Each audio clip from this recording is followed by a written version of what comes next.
Hi friends, எல்லோரும் சந்தோஷமாகவும் ஆரோக்கியமாகவும் இருக்கீங்க அப்படின்னு நான் நம்புகிறேன். இன்றைக்கி ஒரு ஈவினிங் vlog தான்.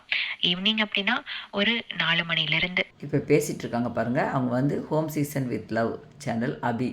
இவங்க வீடியோ எனக்கு ரொம்ப பிடிக்கும். இவங்களோட சேனலை நான் ரொம்ப விரும்பி பார்ப்பேன். இவங்களோட மினி விளாக் பார்த்து தான் எனக்கும் மினி விளாக் போடணுன்ற ஆசை வந்தது. இவங்க வீடெல்லாம் பார்த்திங்கன்னா அவ்வளோ அலங்காரமாக அழகாக வச்சுருப்பாங்க. சுத்தமாக கார்டன்லாம் சுத்தம் பண்ணி வச்சுக்குவாங்க. எப்படி இவங்களால் இவ்வளோ வேலைகளையும் செய்ய முடியுதுன்னு நமக்கே ஆச்சரியமாக இருக்கும். குழந்தைங்கள பார்த்துக்கிறதாகட்டும், அவங்க வெளியே போகிறது ஒரு விளாகாக போடுவாங்க. பார்க்குறதுக்கு ரொம்ப சிம்பிளாகவும் அமைதியாகவும் இருப்பாங்க. ரொம்ப உற்சாகமாக பேசுகிறவங்க. கொஞ்சம் நாளுக்கு முன்னாடி கொஞ்சம் வருத்தத்தோடு அவங்க ஹஸ்பண்டுக்கு உடம்பு சரியில்லை அப்படின்னு ஒரு வீடியோ அப்லோட் பண்ணியிருந்தாங்க. அதை கேட்டு எனக்கு மனசு ரொம்ப கஷ்டமாக போச்சு. அப்புறம் அவங்களுக்கு ஆறுதலாக ஒரு கமெண்ட்ஸும் போட்டிருந்தேன். அவங்க கணவர் கூடிய சீக்கிரம் உடல்நல சரியாகி அவங்க குழந்தையோட அபி பழையபடி சந்தோஷமாக இருக்கணும். நம்ம எல்லாரும் சேர்ந்து வேண்டிக்கலாம். இந்த கடினமான தருணத்தில் அபிக்கும் நல்ல சக்தியையும் தைரியத்தையும் கொடுக்கணும். கடவுள்கிட்ட நம்ம எல்லாருமே ப்ரே பண்ணிக்கலாம்.